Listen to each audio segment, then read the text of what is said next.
جینا دشوار اور حرام کر دیا۔ میں نے ڈاکٹر صاحب سے پوچھا آپ تو مزے میں ہو گئے بھائی، 2,000 کی فیس لے لیتے ہو، 1 منٹ دیتے ہو مریض کو نسخہ لکھنے کا، اور پلس دوائی پہ بھی آپ کو ملتا ہے پرسنٹیج، وہ تو MRP پہ دے دے گا میڈیکل والا، لیکن اس کا جو کمیشن ملے گا وہ آپ پہ پھر آتا، الٹرا ساؤنڈ کرائے گا تو اس کا بھی آپ پہ آئے گا، خون کی جانچ کرائے گا، خون اس کا نکلے گا، پیسہ آپ کو ملے گا ریٹرن۔ مزے ہی مزے ہیں۔ تو ڈاکٹر صاحب نے کہا مولانا بڑا پریشان ہوں، نیند کی گولیاں کھا کھا کے سو جاؤں رات کو۔ یہ سب کچھ ہم نے دیکھا یار کہ سکون کہاں ہے؟ ہم نے دیکھا کہ جن کے پاس کرسیاں انہیں سکون نہیں، جن کے پاس زمینداریں انہیں سکون نہیں، جن کے پاس مالداری انہیں سکون نہیں، جن کے پاس پیسہ انہیں سکون نہیں، جن کے اکاؤنٹ بڑے بڑے انہیں سکون نہیں، جنہوں نے بڑی بڑی ڈگریاں کر لی انہیں سکون نہیں، جن کے پاس بڑے بڑے پد ہیں انہیں سکون نہیں، جن کے بڑے بڑے عہدے انہیں سکون نہیں۔ تو یار سکون ہے کدھر؟ بابا سبحان اللہ۔ ہر آدمی سکون دیکھ رہا نا، ہر آدمی سکون ڈھونڈ رہا۔ اپنے کے ساتھ تھوڑا آواز اور بڑھائیں اور اس کا بیس بڑھائیں، آواز بھاری کریں، میں بھی سکون ڈھونڈ رہا ہوں۔ اچھا میں بول رہا، بہت اچھا میں بول رہا۔ تو ہر آدمی سکون چاہتا ہے۔ آدمی گھر میں 1 کروڑ روپے لگاتا ہے سکون مل جائے، بہترین مہنگی کار لاتا ہے سکون مل جائے، ارے بولو ہے کہ نہیں ہے؟ اچھے کپڑے خریدتا ہے سکون مل جائے، لیکن پھر بھی نہیں مل رہا ہے کہاں سکون؟ جس سے کہو پریشان، جس سے کہو پریشان، جس سے کہو جتنا بڑا اتنا ہی پریشانی بھی بڑی۔ صحیح بتا رہا ہوں میں، جتنا بڑا اتنی پریشانی بھی بڑی۔ تقریر شروع ہو گئی، آپ سننا انشاءاللہ ایمان تازہ ہو جائے گا۔ آپ کہہ رہے ہوں گے وقت کم ہے، تو میرے پاس بہت ہی کم وقت ہے، مجھے دہلی پہنچنا ہے، اور وہاں سے دہلی سے مجھے ابھی ایسے کوہرے میں 5 بجے صبح دہلی پہنچنا ہے، اور وہاں سے مجھے پھر MP کے لیے سفر کرنا ہے، اگلا سفر وہاں سے طے ہوگا، تو اس لیے مجھے بہت لمبا سفر دکھ رہا اور کوہرے کا عالم ہے، لیکن میں بہت دل سے بولنا چاہتا ہوں، اگر آپ دل سے سننا چاہیں تو بولیے، سننا چاہتے ہیں نا؟ سکون ہے کہاں؟ ہر آدمی سکون کے چکر میں، تو کان کھول کر سننے، گھر میں AC لگائی سکون ملے، گھر میں گیزر لگایا سکون ملے، رنگ روغن کرایا سکون ملے، ٹائلس لگایا سکون ملے، پتھر لگایا سکون ملے، تو نے ہر کام بٹن پہ کر دیا سکون ملے، مگر جلسے میں آنے والے سکون نہیں ہے، اس لیے کہ سکون ملے گا قرآن میں، سکون ملے گا مصطفیٰ کی زندگی میں۔ میں نے قرآن سے پوچھا بتا سکون کیا ہے، تو کہا الا بذکر اللہ تطمئن القلوب، دلوں کا سکون اللہ کے ذکر میں ہے۔ بھائی نبی، بھائی رسالت، مسلم اعلیٰ حضرت، عشق محبت، عشق محبت، پیار محبت، پیار محبت، بستی بستی کریا کریا، حضرت علامہ مفتی گلفام العیار پوری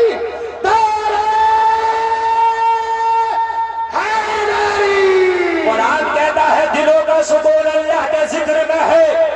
قرآن نے کہا دلوں کا سکون جلسے میں آنے والوں اللہ کے ذکر میں ہے، تو پھر تم سکون کہاں؟ تم سکون مراد آباد جا کے تلاش کرتے ہو، رامپور جا کے تلاش کرتے ہو، سوار میں تلاش کرتے ہو، بیڑی کے منڈل میں تلاش کرتے ہو، سگریٹ کی ڈبی میں تلاش کرتے ہو، کگن کی پڑیا میں تلاش کرتے ہو۔ سکون نہ منڈل میں ملے گا، سکون نہ سگریٹ کی ڈبی میں ملے گا، سکون نہ کگن کی پڑیا میں ملے گا، سکون اگر ملے گا تو اللہ کے ذکر میں ملے گا۔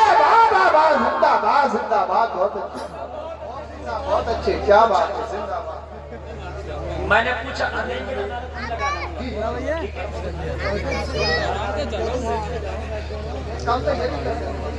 توجہ کریں سکون ملے گا۔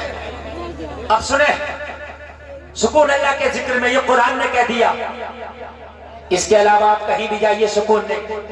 اس لیے آدمی بے سکونی میں زیادہ ہے، ڈپریشن میں زیادہ ہے۔ ابھی ایک رپورٹ آئی ہے، بڑے بڑے ڈاکٹروں نے ایک رپورٹ دی ہے کہ نوجوان طبقہ 25% ڈپریشن میں، اور اسی وجہ سے نشے کی جو وہ تعداد ہے نشیڑیوں کی بڑھ رہی ہے۔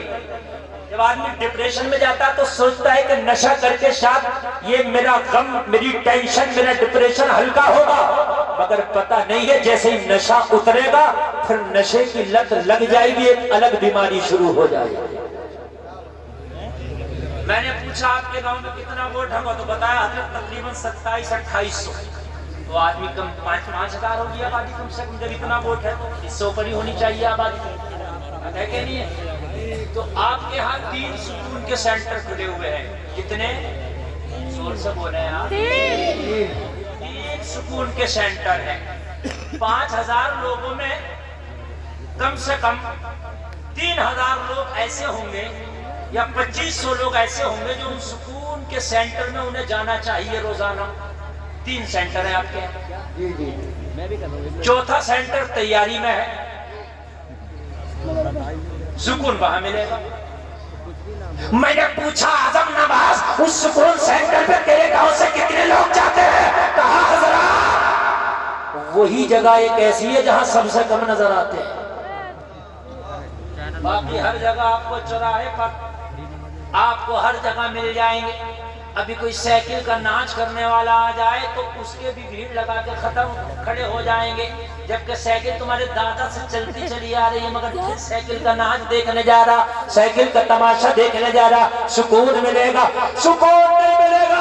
یہ سکون سینٹر اللہ کا گھر خانہ خدا تیرے گاؤں کی مسجد ہے، اگر سکون چاہتا ہے تو فجر کی نماز پڑھنے جاؤ، دن نکلنے سے پہلے سکون سینٹر میں چلا جاؤ، اللہ سے ملاقات کر لے، جیسے ہی نماز پڑھے گا دن بعد میں نکلے گا، سکون پہلے حاصل ہو جائے۔ زندہ باد زندہ باد، بہت اچھے بہت اچھے، زندہ باد۔ دن بعد میں نکلے گا، سکون پہلے حاصل ہو جائے گا۔ اور بڑھائیے جی جی، اور بڑھائیے، دن بعد میں نکلے گا، دن بعد میں نکلے گا، سکون پہلے۔ اچھا فجر کا وقت یہ سورج نکلنے کے بعد بھی تو رکھا جا سکتا تھا، سورج نکلنے سے پہلے ہی کیوں؟ اس لیے رکھا گیا کہ تاکہ بندہ نماز پڑھے، دن بعد میں نکلے، سکون کا انتظام پہلے ہو جائے۔ دن بعد میں نکلے، سکون کا انتظام پہلے ہو جائے۔ یہ عشاء کا ٹائم عین سونے کے وقت کیوں ہے؟ عشاء کے بعد پھر بندہ سوتا ہی ہے۔ یہ عشاء کی نماز ادھر عصر میں ہو جاتی، مغرب کے آس پاس ہو جاتی، اس لیے کہ عشاء پڑھنے کے بعد جب سو جائے تو نیند میں سکون ملے۔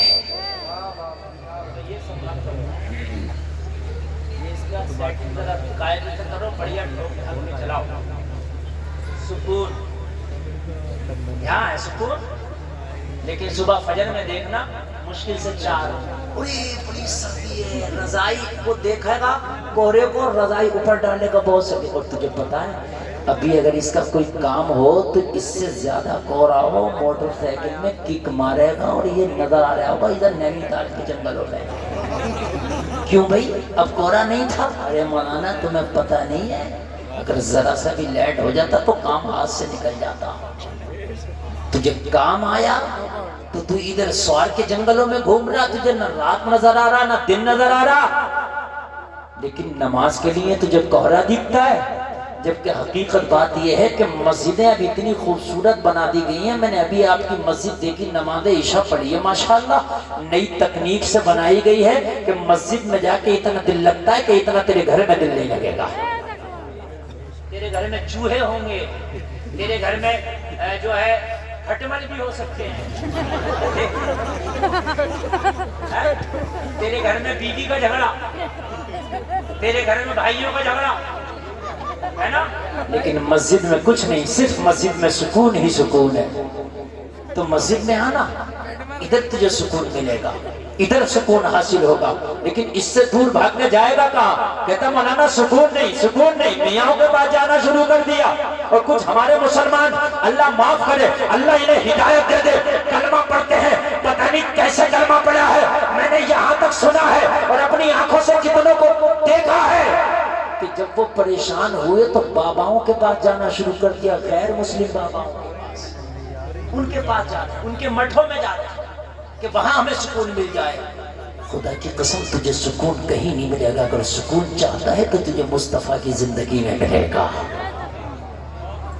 ایک بات بتاؤں میں یار، جب غیر کو سکون حاصل کرنا ہوتا، خدا کی قسم وہ اسلام کے قریب ہوتے ہیں کہ یار سکون ادھر ملے گا، اور تو ہے اسلام سے دور بھاگ کے سکون حاصل کرنا چاہتا ہے، نہیں ملے گا۔ ایک بہت بڑا عیسائی پروفیسر ہے، بہت قابل ہے، دنیا کی تعلیم بہت زیادہ اس کے پاس ہے، جلسے میں آنے والوں ذرا دل کے کانوں سے سننا، لیکن گھریلو معاملے میں گرفتار ہو گیا، بیوی سے جھگڑے کا شکار ہو گیا، اور آپ کو معلوم ہے انسان پوری دنیا سے مقابلہ کر سکتا ہے، پوری دنیا سے پنگا لے سکتا ہے، لیکن اگر گھر میں خانہ جنگی ہو جائے، اگر بیوی سے اس کا جھگڑا ہو جائے تو اس کی زندگی نرک بن جاتی ہے، اس کی زندگی جیتے جی جہنم بن جاتی ہے۔ اس لیے کہ بیوی سے کیسے دوری اختیار کرے، بیوی لائف پارٹنر ہے، بیوی شریک حیات ہے، بیوی سے دوری اختیار نہیں کر سکتا، بیوی سے جھگڑا ہوا، بیوی سے اختلاف ہوا، لوگوں مذہباً عیسائی ہے، بیوی جلال میں آئی، کہنے لگی تیرے ساتھ نہیں رہنا، طلاق چاہیے۔ یہ پڑھا لکھا آدمی تھا، عزت دار آدمی تھا، پروفیسر آدمی تھا، چاہتا تھا کہ اگر بیوی کا طلاق ہو گیا تو معاشرے میں بے عزتی ہوگی، طلاق ہونے سے بے عزتی بھی ہوتی ہے نا یار، یہ معاملہ گھر کا گھر میں نبٹ جائے اور یہ بیوی یہی مان جائے، اور معاملہ تھوڑا سا چاہیے مجھے کہہ سن لے، لیکن یہ یہی طلاق تک نوبت نہ آئے، یہی نپٹ جائے۔ لیکن آپ کو معلوم ہے اگر محترمہ اپنی ضد پہ آ جائیں تو پھر مان کے کسی کی نہیں دیتی، مان کے نہیں دیتی ہیں، پھر یہ ٹیڑھی پسلی سے پیدا ہے نا، ان کو آپ چاہو کہ سیدھا کر دیں تو یہ ٹوٹ سکتی ہیں مگر سیدھی نہیں ہوں گی، یہ سمجھنا ضروری ہے۔ آج میرے بھائی 60% طلاقیں ہو رہی ہیں کس بنیاد پر؟ ذرا سا جھگڑا ہوا، وہ کہہ رہا دیکھ خاموش ہو جا، دیکھ مان جا، اچھا نہ وہ خاموش ہوئی تو کیا کر لے گا، بس یہی کام خراب، بس وہ یہی کرتا ہے، پھر طلاق ہی دیتا اور کیا کرتا ہے، پھر کہتا ہے کہ حضرت غصے میں دے دیا تھا میں نے، ہے نا، پھر محترمہ کو بھی سمجھ میں آ گیا یہ نہیں ہونا چاہیے تھا، انہیں بھی سمجھ میں آ گیا نہیں ہونا چاہیے تھا، پھر بھاگتے مولوی صاحب کے پاس، حضرت یہ بتائیے ہم نے طلاق غصے میں دے دیا تھا، ہو گیا۔ میرے پیارے محبت میں کون طلاق دیتا، غصے میں تو طلاق ہوتی ہے۔ اب پچھتا رہا ہے، اب پچھتا رہا، دے کے دینے سے پہلے مولوی سے پوچھتا حضرت بیوی بہت جھگڑا کرتی ہے کیا کروں، تو مولانا راستہ بتا دیتا۔ ارے بات سمجھ میں آ رہی ہے؟ ایک شخص کی بیوی نے کہا بھئی کان کھول کے سن لے، شریعت کے حساب سے زندگی گزرے، کہا ٹھیک، بولی تیرے ابا تیری اماں نہ میرے وہ باپ ہے، نہ میری ماں میرے ساس سسر ہے، وہ شریعت مجھے مجبور نہیں کرتی ہے کہ میں ان کی خدمت کروں، میں نہیں کروں گی۔ لگا یار میرے باپ ہیں، بوڑھے ہو گئے، ماں بوڑھی ہو گئی، تھوڑا ان کی طرف بھی رحم کر لے، خدمت کر لے، کر لے کہ شریعت بتا رہی ہو تو بتا، تیرے ماں باپ ہیں، میں اخلاقاً کر لوں تو ٹھیک ہے، نہ کروں تو کوئی بات نہیں۔ بات صحیح ہے، اگر عورت اپنے بچے کو دودھ بھی نہ پلائے تو عورت مرد کے اوپر ذمہ داری ہے کہ وہ اس کو دودھ پلوائے، چاہے معاوضہ دے کے پلوائے۔ یار بڑا پریشان، آج کا ہوتا طلاق دے بیٹھتا، مگر یہ آدمی ہوشیار تھا، چلو کسی مولوی سے ملتے ہیں، حضرت کے پاس گیا، حضرت گھر میں رہنے والا شادی کی تھی کہ بوڑھے ماں باپ کو 2 روٹی ٹائم سے ملا کریں گی، مگر اب وہ جو مل رہی تھی وہ بھی ختم ہو گئی، وہ کہہ رہی ہے تمہارے ماں باپ ہے تم کرو، میں کیوں کروں؟ مولانا نے کہا کہہ تو صحیح ہے، اگر کاش اگر کوئی اپنے معاملے میں مولانا کے پاس جاؤ تبھی تو تمہارے معاملات آسان ہوں گے، تو مولانا کے پاس بعد میں جا رہے ہو، وکیل صاحب کے پاس پہلے جا رہے ہو، داروغہ جی کے پاس پہلے جا رہے ہو، تھانے دار صاحب کے پاس پہلے جا رہے ہو، اور رشتہ دار کہہ رہے ہیں ہٹیں گے نہیں، ٹینشن مت لیو، لگاؤ اتنے مقدمے، گھر بننے ہی نہ دے رہے۔ ابھی ایک میٹنگ ہوئی میں ڈی ایم کے، اس میں تمام ادھیکاری تھے، ڈی ایم بھی تھا، تو اس نے خود کہا، بولا 90% جو میاں بیوی کے مقدمے ہیں وہ خود تو مان جائیں، مگر یہ جو لواحقین ہیں یہ نہیں ماننے دیتے، ہٹنا مت پیچھے، 2 لگا دو دہیج پھرتا اور لگا مقدمے۔ یار اگر کوئی معاملہ ہے تو سمجھاؤ آپس میں، معاملات کو بگڑواؤ مت، معاملات کو بنواؤ۔ مولانا نے کہا ٹھیک تو کہہ دیے، تو کہا حضرت ٹھیک تو کہہ دیے لیکن ماں باپ بوڑھے انہیں کون دے گا روٹی پکا کے؟ تو کہنے لگے ہم بتائیں گے اس کا طریقہ ہے تو ہم، تو بولا حضرت بتا ہی دے، تو کہنا ایک کام کرو دوسرا نکاح کر لو، شریعت اس کی اجازت دیتی ہے؟ اور بیوی سے جا کے کہنا آپ صحیح کہہ رہی تھی، شریعت نے آپ کو مجبور نہیں کیا کہ میرے باپ باپ کی خدمت کرو، آپ مت کریں، میں ایک اور نکاح کر لیتا ہوں، وہ میرے ماں باپ کی خدمت کرے گی، تم میری خدمت کرنا۔ شریعت نے اجازت دی ہے اور اسے منع کرے تو پھر تم کہنا آپ غلط ہو، اس لیے کہ آپ کہہ رہی ہو کہ شریعت ہمیں مجبور نہیں کرتا تمہارے ماں باپ کی خدمت کرنے پر، تو پھر شریعت ہمیں بھی تو اجازت دے رہی ہے نا۔ کہنے لگے ٹھیک ہے، گئے بیوی سے بولے کوئی بات نہیں، آپ میرے والدین کی بالکل دیکھ ریکھ نہ کریں۔ بولے ٹھیک ہے، شریعت تو اجازت دے رہی ہے، ہاں، لیکن بولے ایسا ہے میں مولانا صاحب سے مسئلہ پوچھ رہا ہوں، ایک نکاح اور کر رہا ہوں۔ کہنے لگے کیوں؟ کہنے لگے وہ میرے ماں باپ کی خدمت کیا کرے گی۔ کہنے لگی میں ہٹی کٹی کس لیے ہوں، میں مر گئی کیا؟ میں ہوں تو مجھے بتائے کب گرم پانی ہونا ہے، کب ٹھنڈا پانی ہونا ہے، کب کھانا جلانا ہے، دوسرے نکاح کی ضرورت کیا، میں ہوں نا۔ کہنے لگے تم تو پہلے بھی تھی، تو کہنے لگے ہمیں کیا پتا تمہیں یہ مسئلہ بھی معلوم ہو جائے گا۔ شریعت نے بڑی آسان زندگی بتائی ہے، شریعت نے کیا کیا، بڑی آسان زندگی بتائی ہے۔ تو پروفیسر صاحب کی بیوی نے کہا مجھے طلاق چاہیے، پروفیسر نے سمجھایا ماننے کو تیار نہیں، گھر والوں نے سمجھایا ماننے کو تیار نہیں، رشتہ داروں نے سمجھایا ماننے کو تیار نہیں، پڑوسیوں نے سمجھایا ماننے کو تیار نہیں، اعزا اقربا نے سمجھایا ماننے کو تیار نہیں۔ پروفیسر ہار گیا، پریشان ہو گیا، سر پکڑ کے بیٹھ گیا، یار کیا کروں، میری بیوی ماننے کو تیار نہیں ہے، طلاق دے دیا، معاشرے میں بڑی بے عزتی ہوگی، طلاق دے دیا، کہیں منہ دکھانے کا نہیں رہوں گا، طلاق دے دیا، گھر کا گھر بگڑ جائے گا، طلاق دے دیا، چھوٹے چھوٹے بچوں کا کیا ہوگا، طلاق دے دیا، زندگی خراب ہو جائے گی، طلاق دے دیا، سارا شہزادہ کے گھر جائے گا، ہو تو کیا ہو، لیکن کسی کو ماننے کو تیار نہیں۔ گھوڑے پہ سوار کی طلاق چاہیے، طلاق چاہیے۔ لوگوں پروفیسر ہے، لوگوں پڑھا لکھا ہے، لوگوں قابل ہے، لوگوں ایجوکیٹڈ ہے، مگر اس کی تعلیم اسے بتا نہ سکی، اس کی پڑھائی اسے بچا نہ سکی، اس کی قابلیت اسے بچا نہ سکی۔ اب اس کو نظر آیا ڈوبتے کو تنکے کا سہارا ہوتا ہے، جب قابلیت نے جواب دے دیا، تعلیم نے جواب دے دیا، لوگوں اس کے معاشرے نے جواب دے دیا، تو اس کے دل میں آیا مسلمان کہتا ہے قرآن میں ہر سمسیا کا سمادھان ہے۔ چلو یار کسی مسلمان کے پاس چلتے ہیں، کسی عالم قرآن کے پاس چلتے ہیں، کسی عالم دین کے پاس چلتے ہیں، اور جا کر کے معلوم کریں گے کہ قرآن میں ہر سمسیا کا سمادھان ہے، ہر پریشانی کا حل ہے۔ تو اے عالم قرآن یہ بتا کہ یہ میری سمسیا کیسے دور ہوگی۔ ہے عیسائی لیکن مدد کے لیے قرآن نظر آ رہا ہے، اور ہم ہیں مسلمان اور ہمیں بالی ووڈ نظر آتا ہے، ہمیں ہالی ووڈ نظر آتا ہے، ہم مسلمان ہیں ہمیں دنیا نظر آتی ہے۔ وہ عیسائی ہے جب ساری چیزوں نے دم توڑ دیا تو پھر اسے قرآن نظر آیا۔ تمہارے تو گھر میں سب کچھ ہے، تمہارے تو پاس اللہ نے سب کچھ دیا ہے، لیکن میرے بھائی جب تم اپنے ہتھیار کو استعمال ہی نہیں کرو گے تو پھر اس میں غلطی کس کی ہے؟ قرآن کو استعمال کرو نا۔ جس قرآن کو پڑھ کے صحابہ نے پوری دنیا پہ حکومت کر لی، اس قرآن کو تم نے طاقت میں رکھ دیا، کبھی جمعہ میں پڑھا نہیں تو وہ بھی نہیں پڑھا۔ جلسے میں آنے والوں اس وقت کوئی ہندی پڑھا ہوا ہے، کوئی انگلش پڑھا ہوا ہے، کوئی اردو پڑھا ہوا ہے، اور آج کل یوٹیوب اور نیٹ کا زمانہ ہے۔ زندگی میں ایک بار ترجمے والا قرآن ضرور پڑھو تاکہ پتہ چلے کہ قرآن میں ہے کیا کیا۔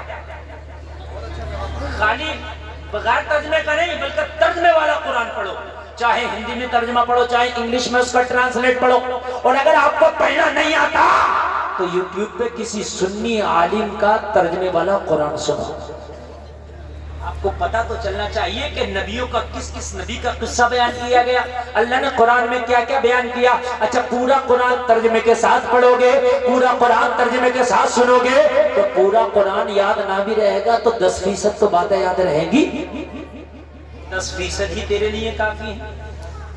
لیکن اس پورے مجمع میں شاید کوئی ایک آدھ بندہ نکل آئے کھڑے ہو کے کہہ دے حضرت میں نے پورے ترجمے کے ساتھ قرآن پڑھ رکھا، شاید۔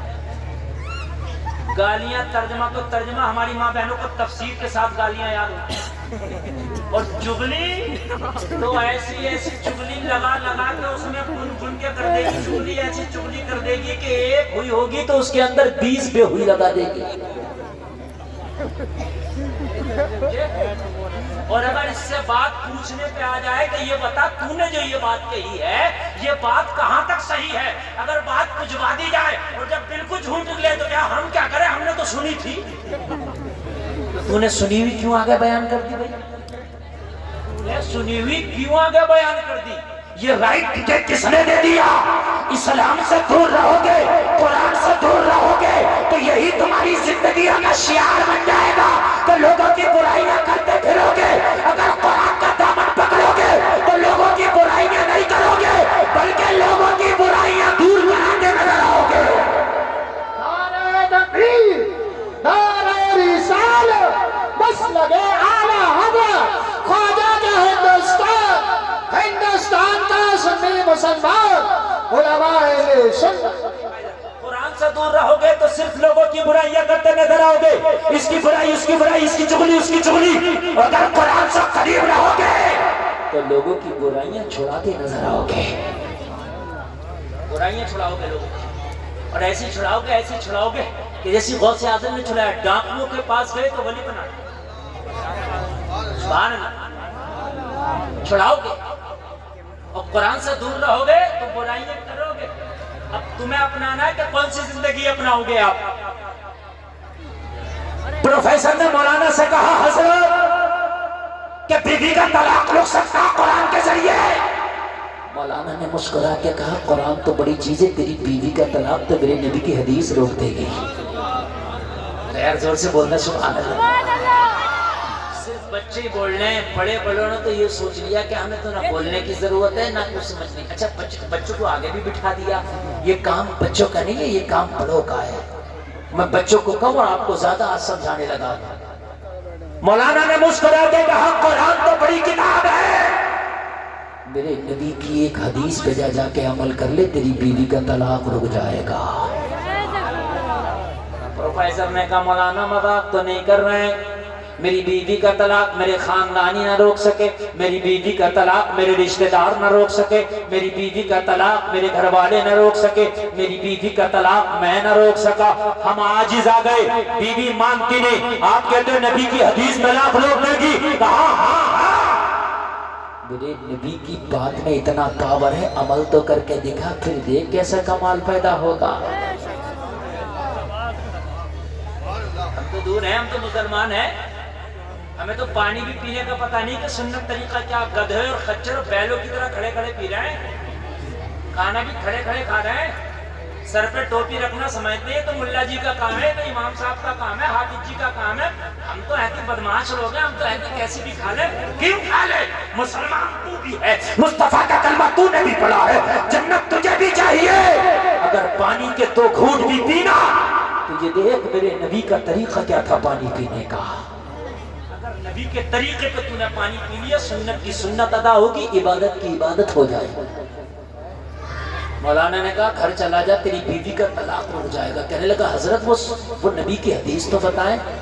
کہا جا میرے نبی کے سنت طریقے پہ بس کھانا کھا لینا۔ کیا کر لینا؟ کس طریقے پر کھا لینا کھانا؟ زور سے بولے، سنت طریقے، نبی کے سنت طریقے پر اگر تو نے کھانا کھا لیا تو تیری بیوی کا طلاق رک جائے گا۔ تو کہنے لگا حضرت مجھے بتا بھی تو دے، میں پروفیسر ضرور ہوں، میں نے دنیاوی تعلیم ضرور حاصل کی ہے، مگر ابھی نبی کا سنت طریقہ کھانے والا مجھے یاد نہیں ہے۔ تو مولانا نے کہا سن، گھر جانا، اور گھر جانے کے بعد میں تو کھانا تنہا نہ کھانا، اپنی بیوی کو ساتھ میں لے کے کھانا کھانا، اس لیے کہ مل کے کھانا کھانا میرے نبی کی سنت ہے۔ پہلے لوگ مل کے کھانے کھاتے تھے، آپس میں محبتیں ہوتی تھی۔ پہلے لوگ ایک بڑا طبق ہوتا تھا، اس کے اندر مل کے 5-4 لوگ کھانا کھاتے تھے، محبتیں ہوتی تھی۔ اب تو الگ الگ چل رہا، اب تو ڈسپوزل چل رہا، کھاؤ پھینک دو۔ محبتیں بھی ایسی چل رہی ہیں، ملو بات ختم۔ پہلے ہوتی تھی محبت، اب نہیں ہے، سب ختم ہو گئی۔ کہا مل کے کھانا کھانا، بغیر بیوی کے کھانا نہیں کھانا۔ پتا چلا اپنے گھر میں ہو تو مل کے کھانا کھاؤ، بیوی ہے تو بیوی کے ساتھ کھاؤ، ماں ہے تو ماں کے ساتھ کھاؤ، باپ ہے تو باپ کے ساتھ کھاؤ، بہن ہے تو بہن کے ساتھ کھاؤ، بھائی ہے تو بھائی کے ساتھ کھاؤ، اولاد ہے تو اولاد کے ساتھ کھاؤ۔ مگر یہ معاشرہ الٹا ہے، ہم دنیا کے ساتھ کھائیں کوئی بات نہیں، اگر کوئی بیوی کے ساتھ کھانے لگے تو کہتے ہیں میاں یہ جورو کا غلام ہو گیا۔ ارے میاں کسی غیر کے ساتھ تھوڑی کھا رہا، اپنی بیوی کے ساتھ کھا رہا۔ امی عائشہ فرماتی ہیں کہ میں جس کٹورے سے پانی پیتی تھی مصطفیٰ اسی کٹورے سے پانی پیتے تھے۔ امی عائشہ فرماتی ہیں کہ میں جس جگہ سے کٹورے سے منہ لگا کے پانی پیتی، میرے نبی اسی جگہ سے منہ لگا کے پانی پیا کرتے۔ اگر آج پی لے، چونکہ الٹا ہے نظام ہے نا، الٹا ہے سب۔ بھابھی سے مذاق کر رہا تو کوئی کچھ نہیں کہے گا، سب کی آنکھیں پھوٹ گئی۔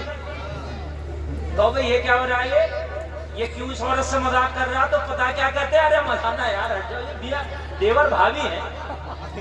تو جب پتا نہیں ہے کہ دیور بھابھی کی مذاق حرام ہے تو جائز کام ہے، اس پہ انگلیاں اٹھ رہی ہیں۔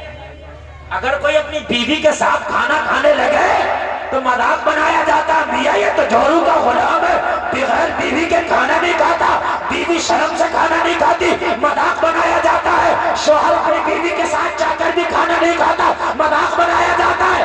دیور بھابھی سے مذاق کر رہا تو لوگ کہنے یہ تو حق ہے۔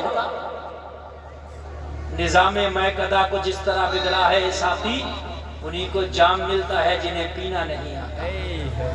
مجھے ذرا بتائیں، اسلام نے سب سے ہارڈ اگر پردہ بتایا ہے تو بھابھی کو دیور سے بتایا ہے، سب سے ہارڈ پردہ۔ بہنوئی سے سالی کا پردہ سب سے ہارڈ، لیکن معاشرے میں سالیاں بھی مذاق کر رہی ہیں۔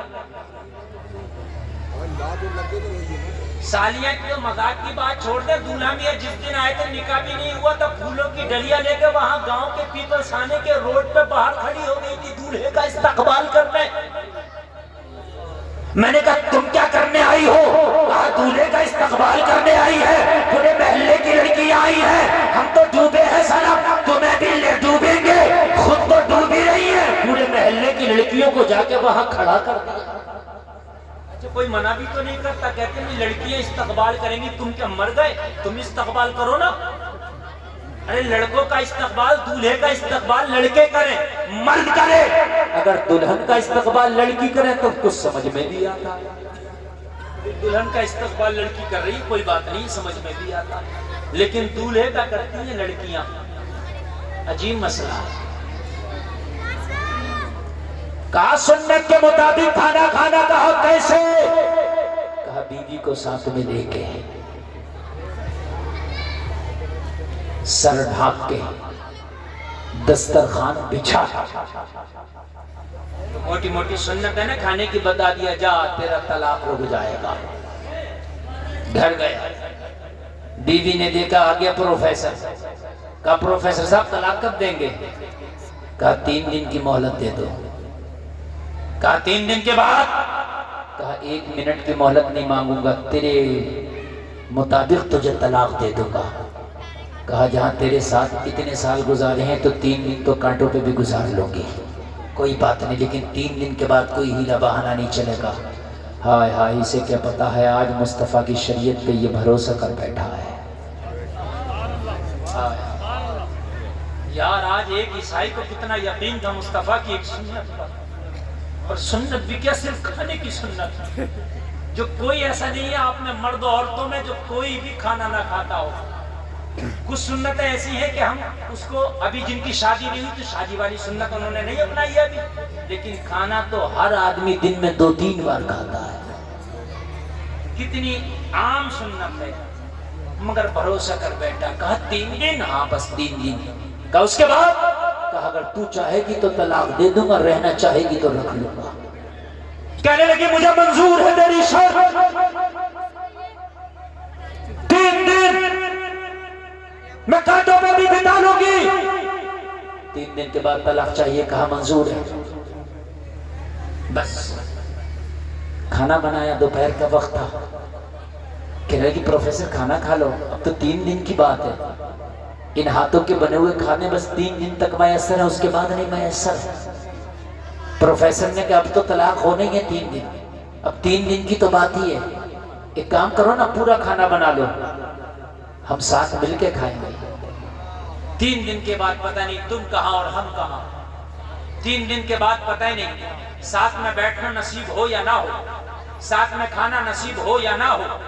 3 دن کی تو بات ہے، کہا ٹھنڈا ہو جائے گا، کہا ٹھنڈا بھی منظور ہے مگر اب تیرے بغیر نہیں کھانا منظور۔ بیوی کا بیان ہے کہ پروفیسر کے یہ جملے سنے نا تو جو بغاوت کی آگ جل رہی تھی سینے میں وہ تھوڑی سی کم ہوئی، محبت کا تھوڑا سا دیا جلا۔ میں طلاق کی ڈیمانڈ کر رہی ہوں اور یہ میرے بغیر کھانے بھی تیار نہیں، ہائے میں طلاق کی ڈیمانڈ کر رہی ہوں اور یہ میرے بغیر کھانے بھی تیار نہیں ہے۔ کیسا محبت والا شوہر ہے یہ، اللہ اللہ۔ اب ذرا غور کریں، کھانا بن گیا، لائی، کہنے لگے اچھا اب آجا پروفیسر۔ پروفیسر آ گیا، اب تو کھا لے۔ کہا ایسے نہیں کھانا ہے۔ کہا پھر کیسے کھانا ہے؟ کہا یہ کھلے ہوئے بال اچھے نہیں لگتے، اس پہ ایک چادر ڈھانک لو اور اچھے سے دوپٹہ اوڑھنے کے بعد پھر میرے پاس بیٹھو، پھر آرام سے کھانا کھانا۔ لیکن آج سے پہلے تو کبھی اس نے سر کے بالوں کا خیال نہیں کیا تھا، آج سے پہلے تو کبھی دوپٹہ کا خیال نہیں کیا تھا، آج سے پہلے تو کبھی چادروں کا خیال نہیں کیا تھا، لیکن آج اس سے کیا ہو گیا؟ بڑے سلیقے کی باتیں کرنے لگ گیا۔ آج کیا ہو گیا؟ بڑی بھلائی کی باتیں کرنے لگ گیا۔ آج کیا ہوگا؟ بڑا سیدھا سیدھا چل رہا ہے، مگر کہنے لگی 3 ہی دن کی تو بات ہے۔ لائی چادر اندر سے اوڑھ لیا، اب کھانے لگی تو پھر پروفیسر نے ہاتھ پکڑ لیا، کہنے لگا ایسے نہیں کھانا، کوئی پوتر کپڑا ہو اسے لے آ اور اس کے اوپر کھانا رکھ پھر کھائیں گے۔ کہا کھانے سے اور پھر کپڑے سے کیا مطلب، یعنی دسترخوان سے کیا مطلب؟ کہنے لگا اگر گر گیا کھانا کھاتے ہوئے تو آپ کو بستر دھلنا ہوگا اور آپ کو تکلیف ہوگی دھلنے میں، اس سے بہتر ہے دسترخوان بچھا لیا جائے تاکہ آپ کی تکلیف کم ہو جائے۔ سوچنے لگی 3 دن بعد طلاق ہونا اور میری چھوٹی چھوٹی تکلیف کا کتنا خیال ہے اسے۔ نبی کی ہر سنت میں حکمت ہے میرے عزیز۔ ہم تو ایسے ہی چھوڑ دیتے ہیں، اگر چائے بھی پیتے ہیں تو فیشن میں 2 گھونٹ تو اسی میں چھوڑ دیتے ہیں اور اس کو فیشن سمجھا جاتا ہے۔ اور اگر کوئی پلیٹ اپنی صاف کرے نا تو آدمی غور سے دیکھتا ہے کہ پتہ نہیں اس کو کھانا کب سے نہیں ملا، بھائی عجیب چاٹ رہا ہے یہ، ہاں اس کو گوار سمجھا جاتا ہے۔ فیشن بنایا 2 گھونٹ چھوڑنا، جس دن تم مرے گا نامہ اعمال میں تیرا رجسٹر کھولا جائے گا، یہ 2 گھونٹ چائے جو پھینکی گئی ہے یہ تیرے رجسٹر میں لکھا ہوگا، اللہ کے حضور تجھے کھڑے ہو کے اس 2 گھونٹ چائے کا حساب دینا ہوگا۔ آلو میں پھینکی گئی ہے نا جو 2 گھونٹ چائے ہے، اس کا حساب دینا۔ یہ جو شادی میں گئے تھے بریانی سے پلیٹ بھر لی تھی، موٹا موٹا کھا کے جو چھوڑ آیا تھا تو یہ قیامت میں نا تیرے رجسٹر میں لکھا ہوگا۔ یہ جو روٹی کھا رہا تھا ٹھنڈی تھی پھینک دی تھی، چھو نہیں رہا تھا، وہ لکھا گیا تیرے نامہ اعمال میں۔ ہاں یہ لکھا گیا ہے۔ آج اگر بارات 400 لوگوں کی آ رہی ہے تو کھانا 600 کا بنایا جا رہا، پتا 200 کا تو برباد کر کے جانا ہے ان 400 کو،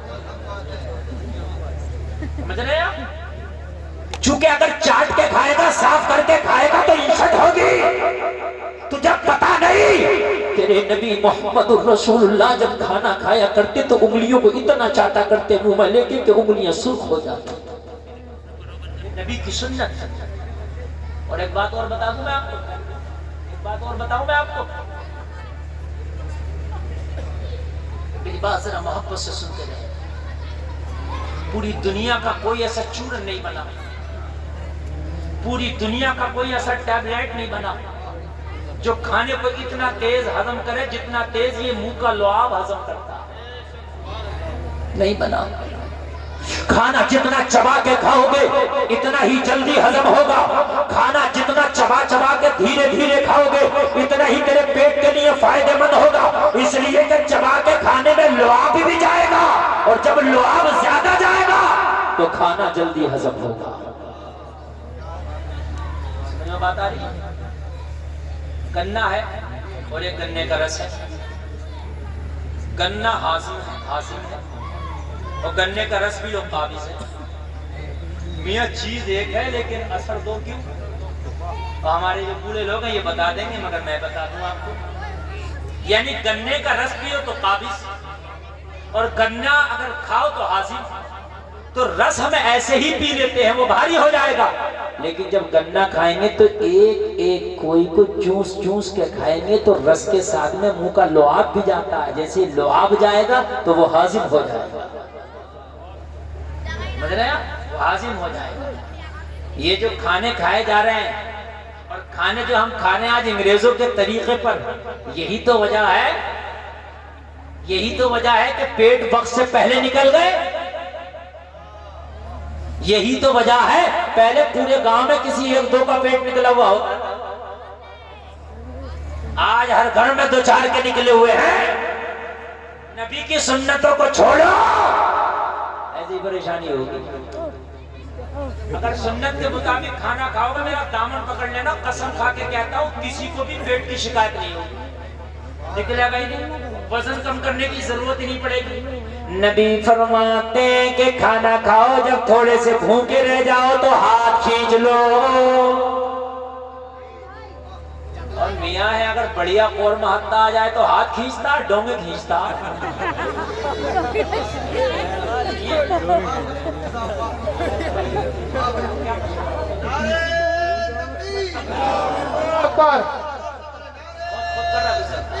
اللہ اکبر، یا رسول اللہ زندہ باد. اگر صحیح قورمہ ہاتھ لگ جائے تو ہاتھ نہیں کھینچتا ہے، ڈونگے کھینچتا. ہاں میرے عزیزو، زیادہ کھانا کمال نہیں ہے، کم کھا کے ہاتھ کھینچ لینا یہ کمال ہے. یہ رات کو نیند بھی سکون سے آئے گی، وزن بھی نہیں بڑھے گا. اب کھا الٹا سیدھا جائے پھر وزن کم کرنے کی دوائی کھانا کہ وزن کم ہو جائے. سنت کو چھوڑو گے تو ایسی پریشانی ہوگی. یہ سنت ہے، سمجھے نا؟ لیکن کون سنت کو ادا کر رہا میاں بھائی؟ کون دیکھ رہا سنت کدھر ہے؟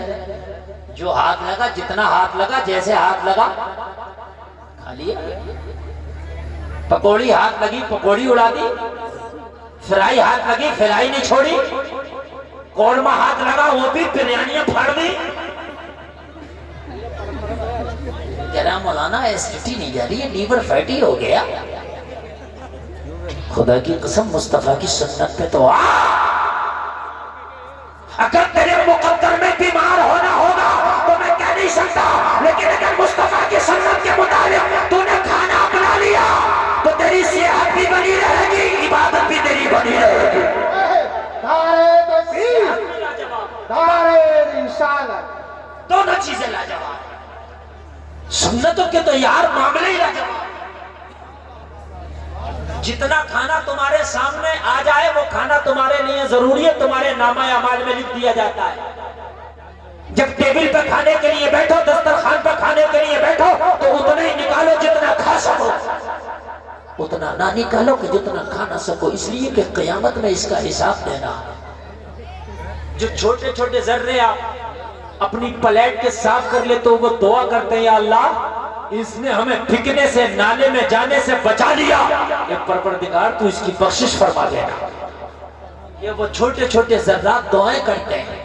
پروفیسر نے کہا دسترخوان بچھا لے. لوگوں، بیوی نے دسترخوان بھی بچھا لیا، اپنے سر پہ چادر بھی رکھ لیا. اب ذرا غور کرو، غور کرو. کھانا کھانے کے لیے ہاتھ بڑھایا تو پروفیسر کا لوگوں طریقہ دیکھو. اس نے سب سے پہلے جو بیوی کی پلیٹ تھی اس میں کھانا نکال کے پیش کیا. پہلے آپ تناول فرمائے، پہلے آپ کھانا کھائے. بیوی دیکھتی جا رہی ہے، حیرت میں پڑ گئی. میں نے 3 دن کی ڈیٹ رکھ دی ہے، 3 دن کے بعد یہ مجھے طلاق دے دے گا، مجھے طلاق لینا ہے. لیکن محبتوں کا عالم یہ ہے کہ میرے بغیر کھانے تیار نہیں ہے، پہلے مجھے کھلا رہا ہے، بعد میں خود کھا رہا ہے.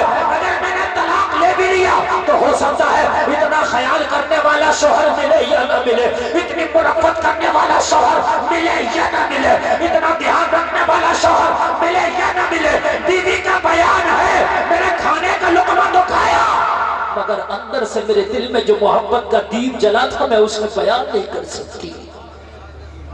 میرا دل ملامت کر رہا تھا تو ایسے شوہر کو چھوڑنے کے لیے چلی ہے کہ جو تیری چھوٹی چھوٹی باتوں کا اتنا خیال کرتا ہے، جو تیری چھوٹی چھوٹی باتوں کا اتنا خیال رکھ رہا ہے، تو اس سے طلاق چاہتی ہے۔ بیوی کا بیان ہے کہ مکمل کھانا کھا کے نہ نپٹی تھی، میرا دل بھرایا، آنکھیں نم ہو گئی۔ پروفیسر کہتا ہے روتی کیوں ہے؟ کہنے لگی رو اس لیے رہی ہوں، میں کتنی بے وفا ہوں، میں آج تک تجھے سمجھ نہ سکی، میں آج تک تجھے پڑھ نہ سکی، میں ابھی تک تو تجھے خود غرض سمجھتی تھی، میں اب تک تو تجھے عام انسان سمجھتی تھی، لیکن یقیناً تو ماں نفقہ کی بہت بڑی مثال ہے۔ تجھے پتا ہے 3 دن کے بعد طلاق ہونے والا ہے، پھر بھی میرا اتنا خیال تو کر رہا ہے۔ قسم کھا کے کہتی ہوں زمانہ کچھ بھی کہے اب طلاق نہیں ہوگا۔ سبحان اللہ، سبحان اللہ۔ زمانہ کچھ بھی کہے اب طلاق نہیں ہوگا، زمانہ کچھ بھی کہے اب مجھے طلاق تجھ سے نہیں چاہیے۔ اللہ اللہ، جلسے میں آنے والوں ذرا غور کرنا، کہا طلاق نہیں چاہیے، کہا اب تجھ سے طلاق نہیں چاہیے، تیرے ساتھ رہنا۔ پروفیسر کھانا کھا کے نپٹا اور کھانا کھانے کے بعد کہہ رہا تھا ایک سنت پہ عمل کر لو تو ہوتا طلاق رک جائے، مکمل مذہب اسلام پہ عمل کر لو تو کیا کیا پریشانی نہ رک جائے۔ سبحان اللہ۔ ایک نبی کی سنت پہ عمل کر لیا جائے تو ہوتا طلاق رک جائے۔ طلاق بہت بڑی بات ہے، بہت بڑی بات ہے میرے عزیز طلاق، اور اگر مکمل مذہب اسلام پہ عمل کر لیا جائے تو کیا کیا نہ رک جائے۔ اس نے اپنے آپ کو تیار کیا، بیوی سے کہا کھانا اگر کھا لیا ہو تو پھر چلو۔ کہنے لگی کہاں چلے؟ کہنے لگا جس نے دوبارہ یہ زندگی جینا سکھایا ہے اسی کے پاس چلے۔ سبحان اللہ۔ جس نے تیرے اس نفرت والے دل میں محبتوں کے چراغ جلائے ہیں اسی کے پاس چلے۔ بیوی کہنے لگی اب کہاں لے کے جانا چاہتا؟ شام ہوئی ہے۔ کہنے لگا مجھے نیند نہیں آئے گی، چلنا پڑے گا۔ اب بیوی تو اتنی محبت کرنے لگ گئی۔ پروفیسر اگر رات کو دن بولے تو دن کہے، اگر دن کو رات بولے تو رات کہے۔ بیوی نے کہا چل، دونوں کھانا کھا کے فارغ ہوئے، دونوں چلے۔ اس عالم قرآن کے پاس جا کے کھڑا ہو گیا، کہنے لگا حضرت آپ نے نبی کی ایک سنت بتائی تھی اور کہا تھا طلاق رک جائے گا، میری زندگی اس کی گواہ ہے، میں نے نبی کی ایک سنت پہ عمل کیا، خدا کی قسم میرا طلاق رک گیا۔ بیوی نے قسم کھائی ہے کہ آج کے بعد تجھ سے کبھی طلاق کا ذکر نہیں کروں گی، میں تجھ سے کبھی طلاق نہیں چاہوں گی، میں تجھ سے کبھی طلاق نہیں مانگوں گی۔ حضرت ایک سنت پہ عمل کرنے سے بیوی کا ہوتا اگر طلاق رک جائے تو میں مکمل مذہب اسلام کو اپنانا چاہتا ہوں۔ اسلام کو اپنانے کے لیے مجھے کیا کرنا پڑے گا؟ تو مولانا نے مسکرا کے بتایا کچھ نہیں کرنا پڑے گا، مسکرا کے تجھے کلمہ پڑھنا پڑے گا۔ ہاں بابا، سبحان اللہ، سبحان اللہ، زندہ باد۔ بس تجھے کلمہ پڑھنا پڑے گا۔ تو کلمہ پڑھ لے تیری زندگی مسکرائے گی، تو کلمہ پڑھ لے تیری قبر میں تیری زندگی مسکرائے گی، تیری قبر روشن ہو جائے گی۔ تو کلمہ پڑھ لے تیری آخرت کی زندگی مسکرائے گی۔ تو کہنے لگا اگر صرف کلمہ پڑھنا ہی اسلام ہے تو پھر ہاتھ بڑھا کے مجھے کلمہ پڑھا دے۔ عالم قرآن نے ہاتھ بڑھایا، ہاتھ میں ہاتھ لے کے اس کو کلمہ پڑھانا شروع کر دیا۔ عالم قرآن تو اس کو کلمہ پڑھاتا جا رہا ہے اور یہ کلمہ پڑھتا جا رہا ہے اور مسکرا کے اعلان کرتا جا رہا ہے قول محمد قول خدا، فرمان نہ بدلا جائے گا، بدلے گا زمانہ لاکھ مگر قرآن نہ بدلا جائے گا۔ نعرہ تکبیر، نعرہ رسالت، ہاتھ اٹھا کے نبی کا جھنڈا لہرا کے بولیے نعرہ تکبیر، نعرہ رسالت، مسند اعلی حضرت، عشق محبت، عشق محبت، خواجہ کا ہندوستان، خواجہ کا ہندوستان، پیپا تھانے کا سنی مسلمان، نعرہ حیدری۔ جلسے میں آنے والوں، مصطفیٰ جان رحمت کی زندگی تمہارے لیے بہترین نمونہ عمل ہے۔ جلسے میں آنے والوں اپنے گھروں کو جاؤ تو قسم کھا کے جاؤ کہ اب اگر مجھے رات کو اپنے بستر پہ سونا بھی ہے تو سوؤں گا، بعد میں مصطفیٰ کا سنت طریقہ پہلے دے دوں گا۔ اور اب تو موبائل تمہاری جیبوں میں ہے، تمہیں کہیں جانے کی ضرورت نہیں، موبائل پہ نکالو سونے کا سنت طریقہ کیا ہے اور سنو، اور سنت طریقے پہ سو۔ اگر خدا کی قسم سنت طریقے پہ سو کے مر گئے تو جنت کے حقدار ہو کے اٹھائے جاؤ گے۔ دنیا کی باتوں پہ بہت ہمیں یقین ہے، مگر خدا کی قسم مدینے والے مصطفیٰ کی بات پہ ذرہ برابر ہمیں یقین نہیں، ذرہ برابر بھی اس پر عمل نہیں ہمارا۔ ایک بات بتاؤ، اگر ہم بیمار ہوتے ہیں تو ڈاکٹر کے پاس جاتے ہیں، اگر ڈاکٹر یہ کہہ دے میٹھا نہ کھانا تو چاہے کاجو کی بنی ہوئی کتلی کیوں نہ ہو چھوڑ دیتے ہیں۔ بات ہے کہ نہیں ہے؟ چاہے آگرے کا پیٹھا کیوں نہ ہو چھوڑ دیتے ہیں، چاہے متھرا کا پیڑا کیوں نہ ہو چھوڑ دیتے ہیں۔ کیوں؟ ڈاکٹر نے منع کر دیا۔ ڈاکٹر سے کہنے سے تو نے 50 طرح کا چیز چھوڑ دیا، اللہ اس کے رسول کے کہنے سے ایک بار حرام چھوڑ کے دیکھ، اگر زندگی میں بہاریں نہ آ جائیں تو کہنا اے بیٹے بیٹھ جائے، بچوں دیکھو تم نے ان کو نا یہاں بیچ میں بٹھا دیا، اور جب تم بچوں کو بیچ میں بٹھاؤ گے نا تو یہ بچے یہی کریں گے جو کر رہے ہیں، یہ شور مچائیں گے، یہ بہت زیادہ خطرناک چیز ہے، یہ بچے آپ کو معلوم نہیں ہے، یہ اچھوں کی حالت خراب کر دیتے ہیں۔ ان بچوں کی تربیت جو ہے بہت ضروری ہے۔ اچھا بچوں سے زیادہ مجھے بڑے لگ رہے ہیں، یہاں کی عورتیں تو کم بول رہی ہیں مگر مرد عورتوں سے زیادہ بول رہے ہیں، ایسا لگ رہا ہے جیسے شادی میں کہیں کھانا کھانے آیا۔ اچھا میک کی آواز آپ تک آ رہی ہے کہ نہیں آ رہی ہے؟ پتہ نہیں کون سا جادو پڑھ کے میک والوں نے اس کو باندھ رکھا، آواز بالکل میک کی بندھی ہوئی ہے۔ میں اس سے اگر منہ ذرا دور کر رہا ہوں نا تو اس کی آواز ہی نہیں سمجھ میں آ رہی ہے کہ آپ تک جا رہی ہے کہ نہیں جا رہی ہے۔ رات بھی ایسے ہی میک ملا تھا، رونی کا بھیا بند بالکل یہ بھی ایسے ہی ملا ہے، بڑھا رہے ہیں تو سیٹی لے جا، بس میک والوں نے پتہ نہیں کون سی نس پکڑ لی ہوتی ہے، ان سے کو بڑھاؤ تو یہ سیٹی دلا دیتے یہ نہیں میک بند کر۔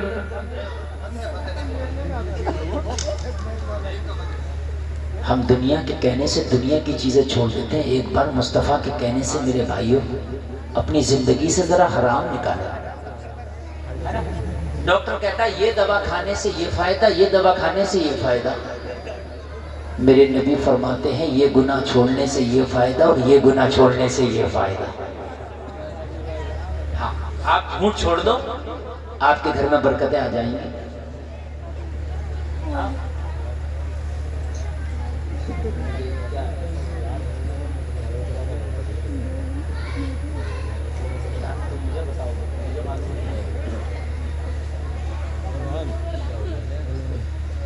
بولیے سبحان اللہ۔ کوئی مصطفیٰ جان رحمت صلی اللہ تعالیٰ علیہ وسلم کی زندگی، بس یہی میری تقریر کا عنوان ہے،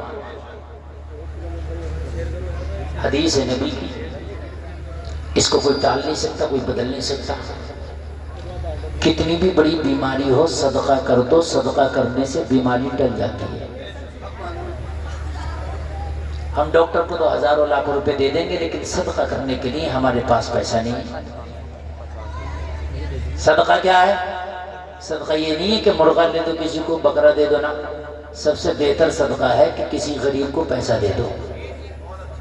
اسے کپڑے کی ضرورت ہوگی کپڑا خرید لے گا، رضائی کی ضرورت ہوگی رضائی خرید لے گا، کمبل کی ضرورت ہوگی کمبل خریدے گا، راشن کی ضرورت ہوگی راشن خریدے گا۔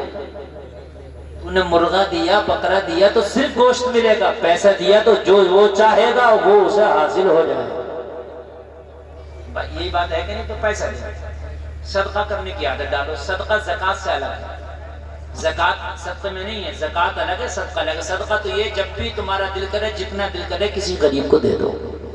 صدقہ کرنے سے بیماریاں ٹل جاتی ہیں، زندگی آسان ہو جائے گی۔ آج میں نے تقریر کا عنوان یہ بنایا ہے کہ زندگی ہارڈ ہے، پریشانی میں زندگی آسان کیسے ہو۔ سکون کہاں ملے گا؟ میں نے بتایا کہ تمہارے ہاں سینٹر ہے، مسجد ہے، سکون کی جگہ ہے۔ یہ بیماریاں کیسے دور ہو؟ سنت پہ عمل کرو، انشاءاللہ بیماریاں دور ہوں گی۔ صدقہ کرو، اگر بیمار ہوگے تو اللہ نے اگر چاہا تو صدقہ کرنے سے بیماری ٹل جائے۔ مصر کا نا قاہرہ، مصر کی ایک راجدھانی ہے، مصر ایک ملک ہے، اس کی قاہرہ راجدھانی ہے۔ وہاں کا ایک بہت امیر شخص جو کارخانوں کا، فیکٹریوں کا مالک، اتفاق سے ہارٹ کا بیمار ہو گیا۔ جب چیک اپ کرانے کے لیے گیا تو ڈاکٹر نے کہا تو ہارٹ کا بیمار ہے، ہارٹ کا مریض ہے، چند دن کا مہمان ہے، یہ جو تیرے ہارٹ میں سوراخ ہے نا یہ بڑھ جائے گا اور تو ایک دن مر جائے گا۔ کہنے لگا اس کا کوئی علاج؟ کہنے لگا ابھی تک اس کا کوئی علاج نہیں بنا۔ پریشان گھر آیا، بچہ نے پوچھا باپ افسردہ کیوں ہے؟ کہا ڈاکٹر نے میری مرنے کی ڈیٹ فکس کر دی ہے۔ کہا باپ خاموش کیوں ہے؟ کہا ڈاکٹر نے میرے مرنے کی ڈیٹ فکس کر دی ہے، چند دن کا مہمان ہوں، چند دن کے بعد شاید تم میری قبر پہ آیا کرو، شاید قبر پہ نہ بھی آیا کرو۔ اتنا کہہ کے رونے لگا۔ ہوا کیا ہے؟ کہنے لگا دل میں جو سوراخ تھا وہ پڑ گیا، ڈاکٹر منع کرتا اس کا کوئی علاج نہیں ہے۔ گھر والوں نے کہا تھا تیری فیکٹریاں کس دن کام آئیں گی، تیرے کارخانے کس دن کام آئیں گے؟ ابھی تو قاہرہ کے ہاسپٹل کے ڈاکٹر نے جواب دیا ہے نا اس سے بڑا بھی ہاسپٹل ابھی باقی ہے، تجھے امریکہ لے کر کے جائیں گے، وہاں تیرا علاج کرائیں گے۔ کیوں پریشان ہوتا ہے؟ وہاں کوئی نہ کوئی صورت نکلے گی، وہاں ایڈوانس ٹیکنالوجی ہے، وہاں نکلے گی۔ لے گئے اور وہاں جا کر کے اس کو دکھایا۔ جیسے ہی اس کو دکھایا، چیک اپ کرایا تو جو قاہرہ کے ڈاکٹر نے بتایا تھا سیم وہی رپورٹ میں آیا۔ دل میں سوراخ ہے، چند دن کا مہمان ہے۔ ڈاکٹر نے جواب دیا گھر لے جاؤ۔ نا امیدی تو پھر بڑھ گئی، غم میں اضافہ ہو گیا، ایک ایک کے گلے سے چپک کر روتا تھا، لپٹ کر روتا تھا۔ اگر ڈاکٹر کسی کو جواب دے دے تو چند دن کا مہمان ہے تو اس سے پوچھو کہ اس کے دل پہ کیا گزرتی ہوگی۔ گھر آیا، سارے مہمان آئے ہوئے تھے خیریت کے لیے، عیادت کے لیے۔ رو رہا تھا۔ کسی نے کہا کیوں روتا ہے؟ کہا وہ زندگی کی بہاریں چلی گئیں، کبھی میرے گھر میں مہمان آتے تھے نا تو بازار جا کے ان کے ناشتے اور کھانے کا انتظام میں ہی کیا کرتا تھا، وہ بہاریں چلی گئیں۔ ایک ایک سے پوچھ رہا کہ میری قبر پہ آیا کرو گے، کہ میرے لیے کبھی سالے ثواب بھی کیا کرو گے یا بھول جاؤ گے؟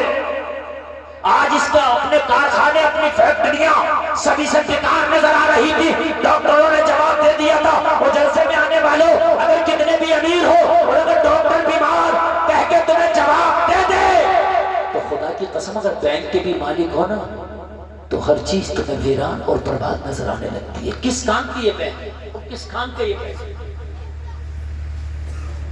گھر والوں نے کہا اتنا تو رونے کی ضرورت نہیں ہے، حوصلہ رکھ، چل بازار چلتے رہا، کچھ دل بہلے گا۔ مریض کو اگر تھوڑا سا لے جاؤ نا تو اس کا دل بہلتا ہے۔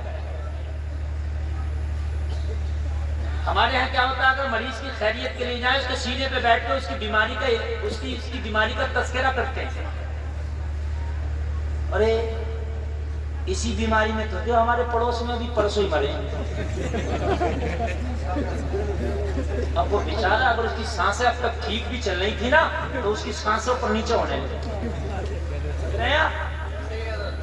کیوں ڈالے پڑے ہو تم ہاسپٹل میں، کیوں پیسے خراب کر رہے ہو؟ یہی بیماری تھی، بالکل ابھی پرسوں ہی دفن ہوا، چھوٹے چھوٹے بچے رہ گئے۔ ارے اگر اس بیماری میں مرا بھی ہے تو اس کے سامنے کیوں بیان کر رہا ہے؟ اس کے سامنے تو یہ کہنا یار تو اچھا ہو جائے گا، اللہ نے چاہا تو۔ یہ بیماری فلاں صاحب کو بھی تھی، ہم نے اسے بھی اچھا ہوتے دیکھا ہے، اللہ نے چاہا تیری بھی ریکوری ہو جائے گی۔ ارے دعاؤں سے تو تقدیر بدل جاتی ہے۔ اس کا دل توڑیں گے اور